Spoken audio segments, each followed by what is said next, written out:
سر basic دیکھا جاتا ہے کہ ایجوکیشن کے ساتھ آپ اٹیچ ہیں، لیکن جب آپ کی جاب وہاں پر ایگریکلچر ڈپارٹمنٹ میں ہوئی تو وہاں پہ آپ نے ابھی فرمایا کہ وہاں پر آسانی تھی، جاب بڑی آسان تھی، تو لوگ تو آسانی دیکھتے ہیں، تو آپ نے جو ہے پھر جو ہے ایجوکیشن ڈپارٹمنٹ کو جوائن کیا؟ جی یہ آپ کا بڑا اچھا سوال ہے کہ ایکچولی یہ کہ اب بھی ہم ایسا ہے کہ جب ہم جاب کی تلاش میں ہوتے ہیں تو اس وقت اللہ سے دعا کر رہے ہوتے ہیں کہ اللہ ہمیں کوئی جاب دے دے تاکہ میں ملک و قوم کی خدمت کروں. ہر آدمی کی زبان پہ یہ الفاظ ہوتے ہیں، لیکن جیسے ہی وہ جاب میں آتا ہے تو پھر اس کے بالکل ارادے بھی بدل جاتے ہیں، نیت بھی بدل جاتی ہے، اور اس کا بالکل سلسلہ جو ہے نا بالکل الٹا ہو جاتا ہے.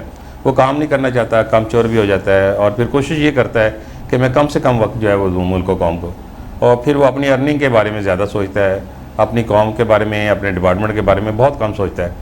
میں وہاں پہ گیا تو میرے اندر ایک بے چینی سی تھی کہ میں پریکٹیکلی جا کے، کیونکہ وہ ہمارا ڈپارٹمنٹ ایسے تھا، کراپ رپورٹنگ ونگ تھا، تو میں پریکٹیکلی جا کے فیلڈ میں جو ہے نا کام کرتا تھا. اور مجھے یاد ہے کہ جب میں پریکٹیکلی جاتا تھا تو میرے جو فیلڈ کے لوگ تھے، میرے سبارڈینیٹ تھے، وہ کہتے سر یہ خرچہ آپ کا زیادہ آتا ہے، تو ٹی ڈی یہ کم ملتا ہے، تو آپ خواہ کیوں جو ہے اس طرح سے اپنا وقت ضائع کر رہے ہیں، پیسہ ضائع کر رہے ہیں. تو میں نے کہا تھا اگر کام کرنا تو ایمانداری سے کرنا ہے، ورنہ نہیں کرنا. تو میں پریکٹیکلی وہاں پہ جا کے وہ کام کرتا تھا. لیکن میں نے وہاں پہ دیکھا یہ تھا کہ جو ہمارے پرانے ساتھی تھے ان کا طریقہ کار یہ تھا کہ وہ فگر کو 19 کو 20 کر دیتے تھے، 20 کو 21 کر دیتے. وہ فگر کی گیم تھی، اس کو رد و بدل کر کے جو ہے نا وہ ہائر اتھارٹی کو جو ہے وہ بھیج دیتے تھے، اور جو کہ وہ مس گائیڈ کرتا تھا، کیونکہ وہ پالیسی میکنگ میں بڑا اہم کردار ہوتا ہے اسٹیٹسٹکس کا. جب بھی آپ کو ڈیٹا دیتے ہیں، چاہے وہ کراپ کی رپورٹنگ ہے، جیسے کہ وہاں پہ سیالکوٹ میں آلو بہت زیادہ کاشت ہوتا ہے، چاول بہت زیادہ کاشت ہوتا ہے، اور جب آپ اس کی غلط فگر جو ہے وہ کوٹ کریں گے ہائر اتھارٹی کو تو پالیسی بناتے وقت جو ہے وہ گورنمنٹ کو پریشانی ہوتی ہے. پھر آپ نے دیکھا ہوگا کہ جو ہے وہ بحران بھی آتا ہے، گندم کا بھی بحران آتا ہے، چینی کا آتا ہے، چاول کا آتا ہے. تو اس طرح کے یہ جو بحران آتے ہیں یہ اسی وجہ سے آتے ہیں کہ ہم صحیح طرح سے جو ہے وہ ایسٹیمیٹ نہیں کر پاتے کہ ان فیوچر جو ہے ہم کتنی پروڈکشن جو ہے لے پائیں گے. تو وہاں سے پھر مجھے تھا کہ میں یہاں سے کسی طرح سے نکلوں، کیونکہ کام تھا نہیں، اور کام کرنا وہاں پہ ڈپارٹمنٹ میں اچھا نہیں سمجھا جاتا تھا کام والے بندے کو. تو پھر میری کوشش تھی، میں اللہ سے دعا کر رہا تھا کہ کوئی ایسا کام دیں.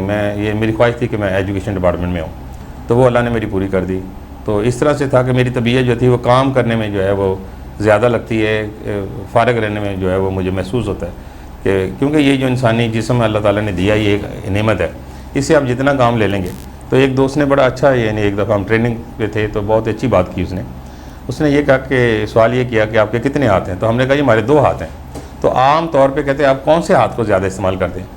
99% لوگ جو ہیں وہ رائٹ ہینڈ کو زیادہ استعمال کرتے ہیں. تو کہتے ہیں آپ لیفٹ نہیں کرتے کہ اس کو یوز میں نہیں لاتے.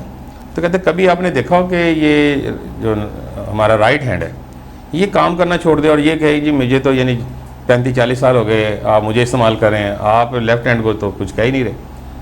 تو یہ کبھی ایسا ہوتا نہیں ہے کہ رائٹ ہینڈ یہ کہے گا یہ آپ لیفٹ کو بھی استعمال کریں. تو رائٹ جو ہے وہ بیچارے جب بھی آپ کوئی کام کرنے لگیں گے تو رائٹ ہی پہلے جو ہے اپروچ کرتا ہے کسی کام کی طرف.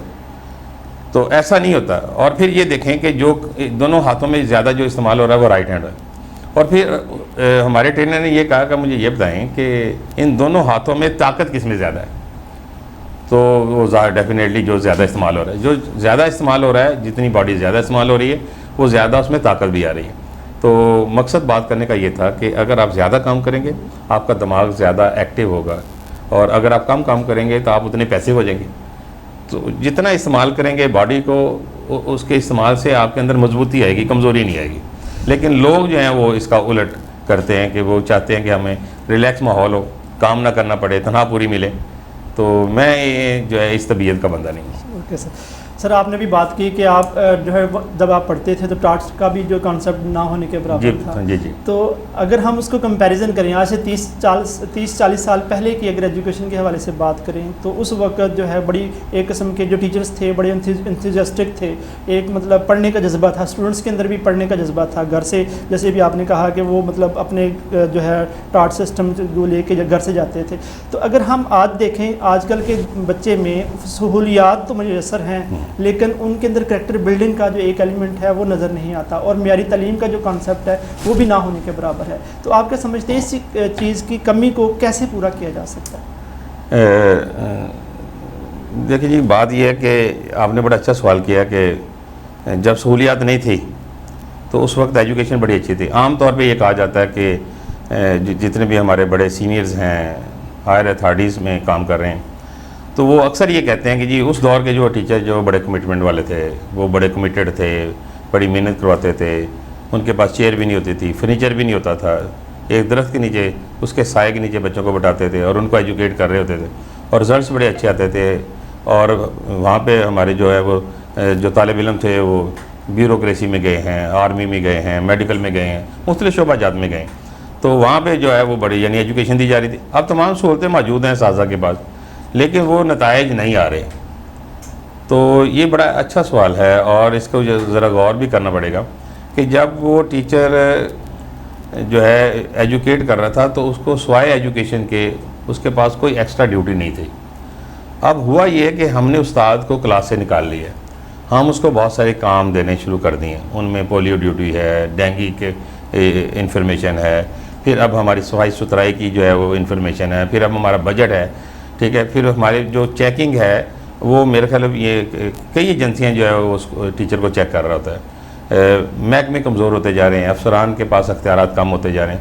اس وقت ہمیں یاد تھا کہ جب انسپیکٹر آیا کرتے تھے تو یاد تھا مجھے کہ ایک اندر ایک ہلچل مچتی تھی ادارے کے اندر کہ کسی نے چیکنگ کرنی ہے, آڈٹ بھی ہوگا, انٹرنل آڈٹ بھی ہوگا, ڈاکومنٹس بھی چیک کیے جائیں گے. تو لگتا تھا کہ وہ واقعی کوئی انسپیکشن ہوگی, لیکن اب وہ خوف ختم ہو گیا. اب ہوا یہ ہے کہ ادارے جو ہیں ان کی تعداد زیادہ ہے, ایکٹیویٹیز جو ہے وہ بہت زیادہ ہو گئی ہیں. پھر دوسرا یہ کہ ہم کیونکہ گورنمنٹ ڈسٹرکٹ گورنمنٹ کے ماتحت آتے ہیں تو ہمارے جو افسران ہیں وہ سارا دن میٹنگز اٹینڈ کرتے رہتے ہیں. ان کے پاس یہ وقت نہیں ہے اتنا کہ وہ جا کے کسی تعلیمی ادارے کو اچھی طرح سے واچ کر سکیں, اس کی مانیٹرنگ کر سکیں یا مینٹورنگ کر سکیں. اب وہ بیچارہ میٹنگ میں رہتا ہے, وہ سارا دن اگر ورکنگ آور جو ہیں وہ 7 سے 8 گھنٹے ہیں تو کم از کم 4 سے 5 گھنٹے جو ہیں وہ ڈیلی میٹنگ میں رہتا ہے. جس طرح سے ہم ڈیجیٹلائز ہوتے جا رہے ہیں, مشینی زندگی کی طرف جا رہے ہیں, ہمارے کام جو ہے وہ تعلیم کے علاوہ اور بہت سارے بڑھ گئے ہیں. سارا سسٹم جو ہے وہ ایجوکیشن کا جو ہے وہ انفارمیشن ٹیکنالوجی بورڈ کے ڈیش بورڈ پہ پڑا ہوا ہے, ساری معلومات وہاں پہ پڑی ہیں. لیکن وہ ڈیلی ہم سے 3 سے 4 جب وہ انفارمیشن مانگتے ہیں مینول تو پھر وہ سارا سسٹم جو ہے وہ درم برم ہو جاتے ہیں. ہمارے اساتذہ جو ہے وہ پڑھانے کی بجائے ڈیٹا اکٹھا کرنے میں, اس کو مینیج کرنے میں, اس کو کمپائل کرنے میں لگ جاتے ہیں. تو بچے سے ہم نے آہستہ آہستہ ٹیچر کو چھیننا شروع کر دیا. اس وقت بڑی اچھی ایک لائف ہوتی تھی کہ بچہ جو ہے وہ 4-5 گھنٹے اسکول میں پڑھتا تھا, وہاں پہ ہیلدی ایکٹیویٹیز ہوتی تھی, اسپورٹ ہوتی تھی. اب تو اسپورٹس نہ ہونے کے برابر ہے. اور پھر جو ہے وہ بچہ جو ہے وہ گھر جاتا تھا, ریسٹ کرتا تھا, ٹیوشن کا کنسیپٹ نہیں تھا. بچہ جو ہے وہ کھیل کے میدان میں پھر شام کو جاتا تھا, اس کی ہیلدی ایکٹیویٹیز تھی, اس کی گروتھ اچھی تھی, اس کی مینٹل اپروچ اچھی ہوتی تھی, فریش ذہن ہوتے تھے. تو یہ ایکٹیویٹیز تھی, یہ بڑی ہیلدی ہیں یہ. لیکن اب تو یہ ناپید ہو گئی ہیں. اب تو بچہ ترس گیا ہے. اب تو وہ بچہ آپ نے دیکھا ہوگا کہ صبح وہ بچہ اسکولنگ ہوتی ہے, تھوڑی سی ریسٹ کرتا ہے تو یا تو قاری صاحب آ جاتے ہیں, پھر یہاں ہوم ٹیوشن والے ٹیچر یا ٹیوٹر آ جاتے ہیں. اور جیسے ہی وہ وہاں سے فارغ ہوتا ہے, کھانا وانا کھاتا ہے, تو آپ وہ ہوم ورک کرتا ہے. اس کے پاس کوئی اتنا وقت نہیں ہوتا کہ وہ کسی اور ایکٹیویٹی میں انوالو ہو, نہ تو وہ گیم میں انوالو ہو سکتا ہے. اور اب گیم بھی زیادہ تر جو ہے وہ انڈور ہے, یعنی فزیکلی ان کو بچوں کو کوئی فائدہ نہیں پہنچ رہا.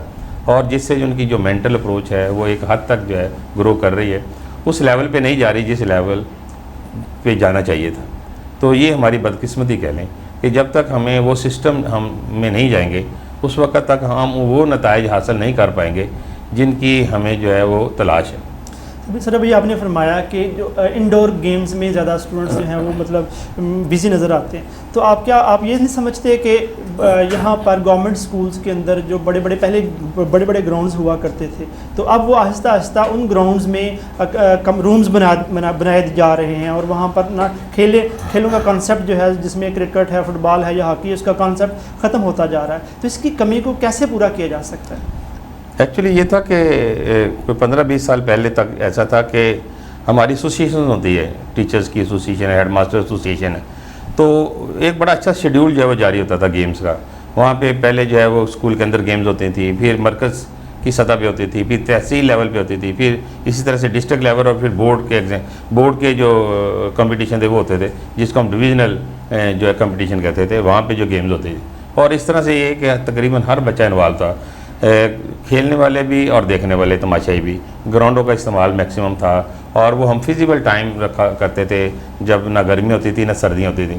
لیکن اس کے بعد جب یہ حکومت نے اپنی یعنی پالیسی جو ہے وہ ہمارے اوپر جب ٹھونس دی ہے کہ آپ نے ان دنوں میں گیمز کروانی ہیں اور پھر اتنے لوگ جو ہیں وہ کلاسوں سے نکل کے جو گیم کروانے کے لیے جا رہے ہیں یا علمی ادبی پروگرام ہو رہے ہیں, وہ انہوں نے ہمیں ایک شیڈیول بنا کے دے دیا ہے. تو اب کیونکہ نمبروں کی دوڑ ہے, ماں باپ بھی یہی چاہتے ہیں کہ بچہ جو میکسیمم نمبر لے, کیونکہ ایک میرٹ بنا دیا ہے کہ ہر چیز آپ کو میرٹ میں ملے گی. اب میرٹ کو اچیو کرنے کے لیے جائز اور ناجائز طریقہ دونوں استعمال کیے جاتے ہیں. والدین کی کوشش ہوتی ہے بچہ زیادہ سے زیادہ نمبر لے. والدین نے اپنے بچوں کو کھیل کے میدان سے نکال لیا ہے. اب کھیل کے میدان جو ہے وہ صرف نام کے رہ گئے ہیں, وہ برائے نام ہیں. ادھر وہ ایکٹیویٹی جو پہلے ہوا کرتی تھی وہ نہیں ہے. نمبروں کی دوڑ شروع ہو گئی ہے. بچہ صبح دوپہر شام جو ہے وہ صرف نمبروں کے چکر میں ہے, رٹا لگا رہے ہیں. اور اس طرح سے جو ہے وہ بچہ جو ہے وہ کریمنگ کر کے وہ ایک اچھا شہری نہیں بن پا رہا. وہ نمبر بھی لے لیتا ہے, ڈاکٹر بھی بن جاتا ہے. ٹھیک ہے, ہمیں تو یہ سہولتیں بھی نہیں تھی صحت کی جو آج ہیں. ہمیں تو MBBS ڈاکٹر کا تو کنسیپٹ ہی نہیں تھا. بڑی دور جا کے کہیں ایک ڈاکٹر ملتا تھا. اب تو گلی محلے میں آپ کو اسپیشلسٹ بیٹھے ہوئے ہیں, لیکن اس کے باوجود بیماریاں بڑھ رہی ہیں. ٹھیک ہے, ڈائگنوز کرنے کا انداز جو ہے وہ ٹھیک نہیں ہے یا صحیح سے نہیں کر پا رہے. مریض جو ہے وہ کمپلیکیٹڈ بیماریوں میں اور انوالو ہو رہے ہیں. تو جب اتنے پڑھے لکھے لوگ آ گئے ہیں تو ہونا تو یہ چاہیے تھا کہ صحت کی صورتیں بہت اچھی ہوتی, لیکن آپ نے دیکھا بیماریاں جو ہے وہ جو کبھی ہم نے سوچا بھی نہیں تھا اس سے بھی یعنی کہ کہنے کے خطرناک قسم کی جو بیماریاں ہیں وہ دیکھنے میں نظر آ رہی ہیں. تو بات یہ ہے کہ وہ جو سسٹم پرانا تھا, جب تک ہم اس کو نہیں بحال کریں گے تو ہم ایک ہیلدی قوم جو ہے وہ تیار نہیں کر پائیں گے.